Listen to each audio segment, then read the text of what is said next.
Yes, BA part second. Students, be attentive and open your books at page number 30. So, we have been dealing with 3 questions written by Leo Tolstoy, and the story has advanced to its end. Story आगे बढ़ती जा रही है, लगभग completion पर है. इसी lecture में I would like to complete it. मैं इसे कंप्लीट करने की कोशिश करूँगा. वो आप इसको अच्छी तरह से देखेंगे और ये भी देखेंगे कि इसका क्या मोरल निकलता है. तो having taken leave of the wounded man, अब घायल आदमी से तो निवृत्त हो गया. उसने उसको कहा भाई ठीक है, मैं आपकी प्रॉपर्टी भी लौटा दूंगा और निश्चित रूप से अब आप मेरे बहुत करीब हैं, मेरे मित्र हैं और मैं चिकित्सक की व्यवस्था करवा के आपका इलाज करूँगा. The king went out into the porch, तो राजा पोर्च में चला गया. पोर्च होता है जो प्रोजेक्टेड छज्जा जैसा होता है किसी बिल्डिंग की एंट्रेंस पर, उसको पोर्च बोलते हैं. And looked around for the hermit, और उसने फिर उस साधु के लिए निगाह दौड़ाई, देखा भाई वो कहाँ है. Before going away he wished once more to beg an answer to the questions he had put, और जाने से पहले वो फिर चाहता था कि वो अपने क्वेश्चंस को दोहरा दे. 3 बार वो पूछ चुका था, कोई उत्तर नहीं मिला था, तो वो समझ नहीं पाया कि उत्तर तो मिल गया है, लेकिन उसने सोचा कि प्रश्नों का उत्तर तो डायरेक्टली दिया नहीं गया. तो साधु की तरफ निगाह उसने दौड़ाई. द हर्मिट वॉज आउटसाइड, जो साधु था वो बाहर था. ऑन हिज नीज, अपने घुटनों पर था. Sowing seeds in the beds, तो पिछले दिन जो क्यारी उसने खोदी थी उसमें अब वो बीज बो रहा था. That had been dug the day before, तो जो खुदाई हुई थी उसके बाद में अब वो बीज बो रहा था. द किंग अप्रोच्ड हिम, राजा उसके पास आया. एंड सेड, और उसने कहा, फॉर द लास्ट टाइम, अब मैं अंतिम बार, I pray you to answer my questions, मैं आपसे प्रार्थना करता हूँ कि आप मुझे मेरे प्रश्नों का उत्तर दें. वाइज मैन, हे बुद्धिमान व्यक्ति. You have already been answered said the hermit, तो साधु ने कहा कि आपके उत्तर मिल चुके हैं. Still crouching on his thin legs, अपने पतले पतली टांगों पर उकड़ू बैठकर जो बीज बोने का काम कर रहा था, तो उस दौरान वो बैठे बैठे ही बोला, खड़ा भी नहीं हुआ, और कहा कि भाई उत्तर तो तुम्हें मिल गए. And looking up at the king, और राजा की तरफ देखता हुआ, हु स्टूड बिफोर हिम, जो उसके सामने खड़ा था, उसने ये कहा, how answered, what do you mean, कैसे मिल गए उत्तर, आपका क्या अर्थ है, आपने तो एक शब्द ही नहीं कहा. आस्क्ड द किंग, राजा ने पूछा. Do you not see, replied the hermit, तो उस साधु ने उत्तर दिया कि क्या तुम नहीं देखते. If you had not pitied my weakness yesterday, कल अगर मेरी कमज़ोरी के विषय में तुम्हें दया नहीं आती, पिटी मीन्स दया, and had not dug these beds for me, और ये क्यारी मेरे लिए नहीं खोदते, but had gone your way, और अपने रास्ते चले जाते, that man would have attacked you, तो हो सकता है वो व्यक्ति तुम पर हमला कर देता. And you would have repented for not having stayed with me, और तब तुम्हें पछतावा हो सकता था. रिपेंट का मतलब है पश्चाताप. For not having stayed with me, तो तुम पछताते कि इससे तो मैं बाबा के पास ही रहता तो ज़्यादा अच्छा था, मैं वापस लौटा तो मुझ पर हमला हुआ. So the most important time was when you were digging the beds, इसलिए सबसे महत्वपूर्ण समय वो था जब तुम क्यारी की खुदाई कर रहे थे. And I was the most important man, और मैं सबसे महत्वपूर्ण व्यक्ति था क्योंकि तुम मेरी हेल्प कर रहे थे. And to do me good was your most important business, और मेरे से अच्छा ही करना यानी मेरी मदद करना तुम्हारा सबसे महत्वपूर्ण कार्य था.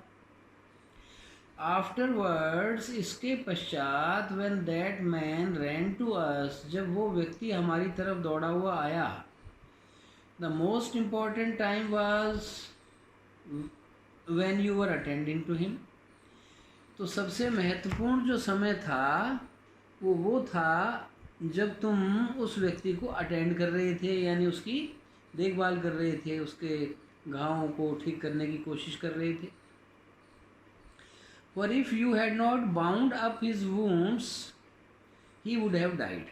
क्योंकि अगर तुम उसके घाव को बांधते नहीं तो वो मर जाता। Without having made peace with you, इतना खून बह जाता कि वो बच नहीं सकता था।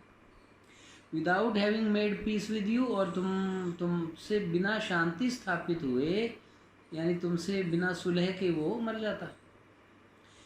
सो he was the most important man, इसलिए वो सबसे महत्वपूर्ण आदमी उस समय था। And what you did for him was your most important business, और जो तुमने किया वो तुम्हारा सबसे सही काम था, उस समय सबसे महत्वपूर्ण कार्य था। तो रिमेंबर देन, तो याद रखो, there is only one time that is important. तो इनको आप अंडरलाइन कर सकते हो, यहाँ से लेकर के इनटू हिज लाइफ तक अंडरलाइन कर सकते हो। कुछ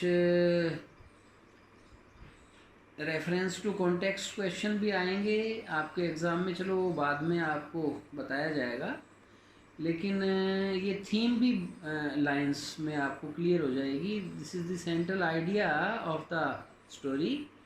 ये इनको अंडरलाइन मैं इसलिए करवा रहा हूँ कि ये सबसे ज़्यादा महत्वपूर्ण पंक्तियाँ हैं और इनमें प्रश्नों के जवाब भी मिलते हैं, और यही थीम है इसकी केंद्रीय जो विचार है, जो इसकी कथा वस्तु, विषय वस्तु है, वो यही है। तो there is only one time that is important and that is now. एक ही समय महत्वपूर्ण होता है, नाउ, अब, इसी समय। It is the most important time because it is the only time when we have any power, क्योंकि यही समय है जब हमारे पास में कोई भी शक्ति होती है। अब कई लोग सोचते हैं कि काम तो अच्छा है, लेकिन अभी हम कैसे कर सकते हैं, अभी तो अवसर ही नहीं है, हम जब अवसर आएगा तब करेंगे। लेकिन नहीं, हर्मिट ये कह रहा है कि जो करना है वो आज करो, अभी करो, इसी वक्त करो। अब अगर वो उस घायल व्यक्ति को सोचता कि जिसको डॉक्टर के ले जाएंगे, या तब तो वो मर जाता, तो उसने उसी समय वो कार्य किया। तो इसलिए ये एक प्रश्न का बड़ा सुंदर उत्तर आप सभी लोगों को मिल गया है, और ये आपके लिए तो बड़ा ज़्यादा इंस्पायरिंग है कि अगर पढ़ना है तो अभी पढ़ो, ये नहीं कि हम बाद में पढ़ेंगे।